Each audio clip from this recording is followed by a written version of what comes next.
Hey guys, I'm Evan. Welcome to Country View Solar. So today is June 17th and our house has officially been off grid now for 3 months. 3 months where we have produced all of our own power, where we have energy independence. We're not relying on the grid.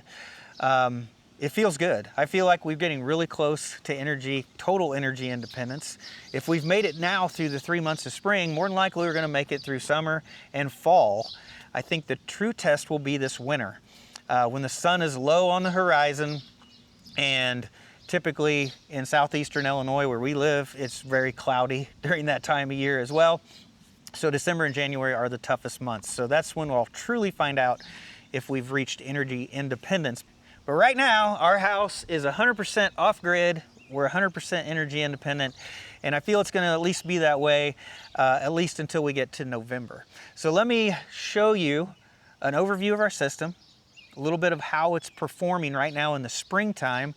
And then I wanna go over some of the things about the house that has made the house a little bit more energy independent and what we've done to try to make it do better with solar so that it performs better in the wintertime on solar when you have less energy coming in.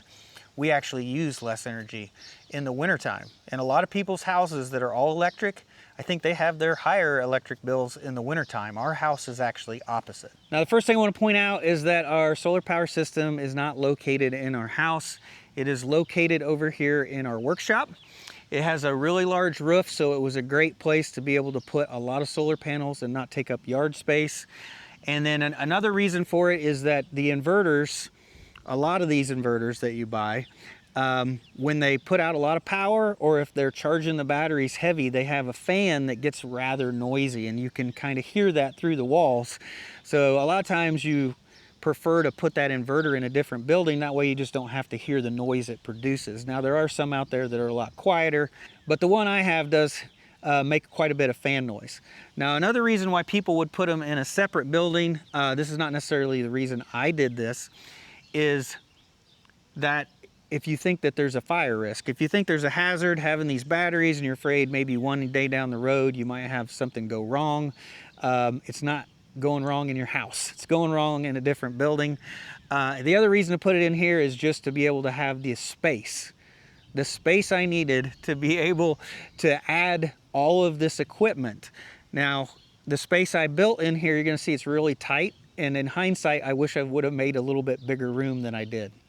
But on top of this roof, there's 36 of these solar panels are powering our house for a total of 15,160 watts. So this is my solar power room. It is a very small space. I wish I would have made it bigger. It's actually only 8 feet by 8 feet. I mean, this is like the size of a small walk-in closet. It's not very big. So inside of here, I do have my breaker panel for all of my loads that are powered off grid. I've got a transfer switch so that I can switch to the grid. In case I have any problems with my system, I can easily transfer this over to grid. And then I also have a generator interlock in here where I could power my loads from a generator outside as well. So I guess I've got 3 ways to power my house: off the solar power, off the grid, or off a generator. And of course, for the last 3 months, we've been only powering it off grid. And I've been using the 12,000 XP inverter by EG4. And this is a 12,000 watt output inverter. And they say you can get up to 24,000 watts of solar hooked to it. But I've only got 15,000 watts of solar hooked to this inverter, and that's probably a more likely scenario. So back in the first week of December, I tore out my old solar power system. I installed the 12,000 XP, and I installed it with these 2 wall mount batteries. This is kind of the minimum setup for this system. They recommend that you really have 2 of these batteries. And I quickly realized that this was about a little more than half of my day's worth of power use. So it would work fine as long as I had solar. But on those cloudy days, I didn't have enough storage to last. So on December 30th, I added 2 more wall mount batteries, and I ran that setup up until March. But I was still having several days of cloudy weather, and I just was not completely off grid. it would do well during the sunny periods, but it just didn't have enough storage to last through the cloudy periods. So I added 2 more batteries right there and right there. These are off-brand batteries, and they don't communicate, but they add more storage. So yeah, the inverter doesn't see that they're there, but it does add more storage for it to draw from. And pretty much ever since then, I have been completely off grid. I've actually been off grid a few days before I added those batteries. But this is my current setup right now. I've got just over 83 kilowatt hours worth of storage, which is about essential of 2 days worth of power usage for me. So when I say I've got enough battery storage for 2 days, that would be a 48-hour period with no sun whatsoever, complete darkness. Now, that's not normally the case. Normally what happens is you have an overcast day like today. This is completely overcast. You can't see a blue sky. And we will still produce 1,500 to 2,000 watts of power during the day. And that is normally enough to power our needs. We may not charge the battery back up, but we're really not depleting our battery during the day. And we usually use about 20 to 25% of the battery overnight. So that means even on an overcast situation like this, we can go about 4 days before we need a good sunny day. Now keep in mind, that is the performance of the solar panels right now during the springtime. That's going to change throughout the year. But right now, it has enough performance where we are completely off grid and the batteries have never been depleted. But now let's switch to the house and what we've done when we built this house and what appliances we have picked to help it do better on solar power. So as you look at our house, you probably think, well, this is a log cabin, but it's actually not. This is log siding. Even though it has these dovetails here, this is log siding. This is a stick-built house. It has 2x6 walls, and it has blown-in insulation in the walls. It has a combination of like spray foam insulation, and then it also has a spray cellulose. So we used a lot of the spray foam insulation in the basement. It can also be an additional waterproofing. And then all of the stuff upstairs is spray cellulose, and it is 100% filled in the walls. It has 6 inches full of spray and insulation. So the house itself is very energy efficient. It doesn't really lose a lot of heat or a lot of cool in the summertime. And that's the first thing, is just having a well insulated, tight built home where all of the windows and all of the doors and everything has been foamed, spray foamed around to try to prevent any air leaks. So that was the first thing, is just we have a newer house where we tried to insulate it as best we could. Now another way we tried to make our house more energy efficient was to buy energy efficient appliances. And any of those appliances that you can power without electricity, that's going to lower your power needs. So we opted to go with some propane appliances. So first one is our cooktop right here. It's a 5-burner cooktop. We do most of our cooking right there. I'd say 80% of our meals, are cooked right here on this cooktop. Doesn't really require any electricity. It only uses electricity to light the burner. Another appliance that we opted for propane was our furnace. We do have a heat pump, which is actually an air conditioner, and it can heat, but once it gets cold, it doesn't heat very well. So then you have to have a backup heat source. And a lot of people will go with electric strip heat, and that is the worst energy efficient heat there is. So instead of going with electric strip heat as a backup, we have a propane furnace. And we actually can select that on our thermostat. We can just select auxiliary, and we will just burn the furnace. It won't even try to use the heat pump, so we can kind of select whether we use this or not. But it's an excellent backup source of heat, being able to use propane. All the electrical needs are really the blower motor that moves the air, and then that's only a few hundred watts to be able to run the furnace if you're using propane. So this is a Rheem on-demand hot water heater. I think I got it at Home Depot, but I think this is like my most energy efficient appliance as far as electricity is concerned. So to make hot water, I think when this is actually running, it only pulls about 150 watts, which is way lower than an electric hot water heater. When it's pulling thousands of watts to heat water, and then if it has a tank, it's going to keep kicking on throughout the day just to keep that water hot. Now, there are other appliances that I could have switched over to propane. I could have switched over our oven to propane and our clothes dryer to propane, and I could have got our electrical needs down even further. But I think I'm pretty happy with the way everything's set up right now, and I guess those are options we could always look at in the future. Now, another reason we went with propane, of course, is we don't live in town. There's no natural gas out here, so you have to have a propane tank to be able to store it in. But to me, it's stored energy. It's energy that's in here for me to use over the next couple years. So when they fill this tank up, they fill it up to 80%. They don't fill it all the way full. 80%, I just checked the gauge, it is at 50%. So we have used 30% over a year. So my tank will last me just over 2 years. 2 years of energy storage for hot water, for cooking, and for backup heat for my house. Now, I said earlier that most people's houses, I think their electricity goes up in the wintertime because they're full electric. So they'll be running a heat pump to try to heat their house, which is not quite as efficient. And then when it gets cold, it just loses its efficiency.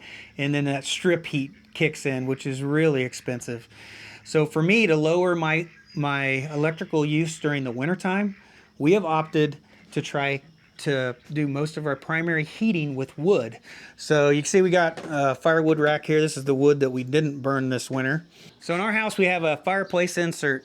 And I know when you hear the word fireplace, you're thinking totally inefficient way to heat the house. Well, the old style open fireplace was. Well, this is a new style of fireplace. It's actually like a wood stove that fits in the wall. I mean, it's got a door that shuts on it. It's got a blower motor that circulates the air around it and heats your house. You can actually duct it with ductwork and take heat back to other rooms. And it doesn't burn the air from inside the house. It has an outside air intake, which burns the wood, heats up the fireplace, and then that goes out the flue. So you're not using any of the air, your hot air in the house to run that fireplace as well. It's a pretty efficient way to be able to burn wood.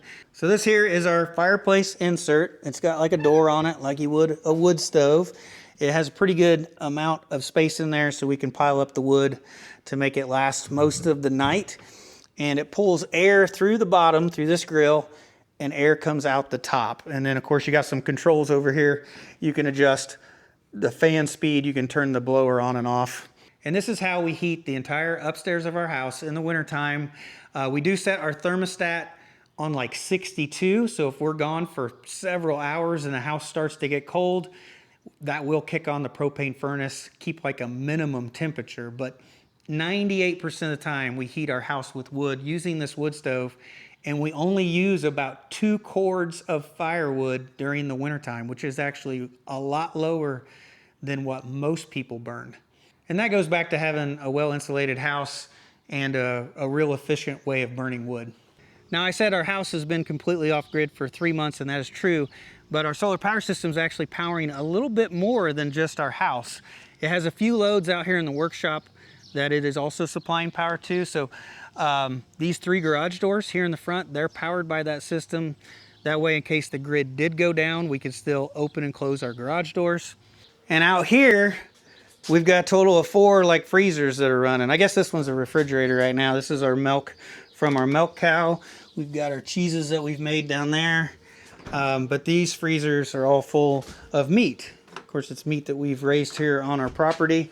But we have 3 freezers, a fridge, and in our house we have another freezer and a fridge. So we got quite a bit than just more than just the house on this system, and everything's been running just fine. So we're going to do a quick overview of the performance here. Not going to get too detailed, but right now you can see we have over 8 megawatt hours of electricity produced. And at the rates I pay, that's over $1,200 worth of electricity it's made so far. So here's today's data. You can see we got down to 79% overnight, and then it started charging somewhere around 8:30 in the morning. It is overcast today. I showed you that. It did get up to about 88% charged, and you can see our power usage went up. It's cleaning day. My wife's doing laundry, vacuuming, using more energy than normal. But the batteries right now is still at 80%. So it's basically on a cloudy day like this, we're maintaining our battery charge. And then as we go back to March, On the 17th, you can see we're using grid that morning, and from about 11 o'clock noon that day, we have been completely off grid. So like right now it's noon, so we are now officially 3 months off grid. But you can see I added the new batteries actually here on the 20th, and ever since then everything's been running fine. And you can see that actually before I added those last two batteries, that we've got several days in a row here where we've had, you know, at least 5 or 6 days in a row off grid. So adding the 2 extra batteries on the 20th pretty much took us over the top, and we've been off grid ever since. I'll look at it from a yearly standpoint, and you can see the grid power we used at the beginning of March right here, but you really don't see any brown bars here on the 4th, 5th, and 6th month. We pretty much have been off grid completely for the last 3 months.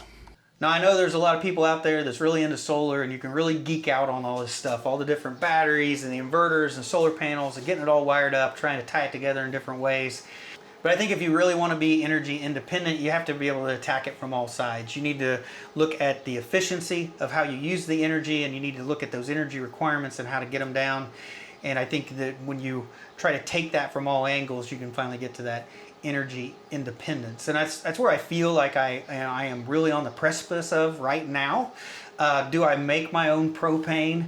No, I'm not energy independent, I guess, as far as the propane is concerned, but being able to have something and be able to use it for 2 years, I think that at least from a preparedness standpoint, that means that I feel really good about my energy requirements. I can know that I can go months and months and months at a time, and I'll be just fine. So the 12,000 XP I have, this is actually the version 1, and I think I paid $2,500 for this inverter. They actually have a newer inverter out now, the version 2. It actually produces more power. It's 12,000 watts continuous from the batteries, but if you have solar and batteries, it can actually produce 15,000 watts continuous. So it's got more output, and it's actually cheaper. It's like $1,900. And now EG4 has got newer batteries. They look different. They don't have the screens on the front, but instead of 14.3 kilowatt hours, they're now 16 kilowatt hours. So now the batteries are bigger. The inverter puts out more power with solar. So there's been some improvements since this equipment that I have bought. So if you guys are interested in any of this, I will leave it down in the description below. And then I have a discount code. It'll take like $50 off your order. And I will also get a commission. That will help me out so that I can buy more equipment if I need it. And all this EG4 equipment, I know a lot of people think that that's sponsored. I did actually pay for all the EG4 equipment. I paid for all my solar panels. So I paid for this stuff with my own money. And, you know, so I kind of stand behind it with my own wallet, right? Now I will admit that this battery here, this was sent to us to test out, and so was the DIY battery to build, to test out. Those were sent to me, but the rest of this I all paid for out of my own pocket. Well, it is just starting to rain now. We've got storms coming in today. They were talking about pretty severe high tornado risk today. And as long as, you know, none of my solar panels or none of my buildings or anything get damaged, I think we'll be just fine. The great thing about having a system like this, if there's a power blip or a power outage, we typically don't know. Unless we go to the other side of our property in one of the barns, it's on a different electric meter. And we'll go over there and we'll find out the power's out. That's like the only way we find out. So it's good, you know, like peace of mind, knowing that most of anything that happens, we're probably fine around here. But I just wanted to share with you guys my journey toward energy independence, how close I think we are. And it's not just solar power. You gotta look at your efficiency and your appliances and everything. You gotta kind of look at the whole picture, get your power requirements down, and then build your solar power up. And I do believe it is possible. And I'm here in the Midwest in Southeast Illinois, which is not an ideal solar location, but yet it looks like we're achieving it. We're at least there right now. So I think that's going to be it for this video, guys. So I hope you have a wonderful day, and I'll see you in the next one.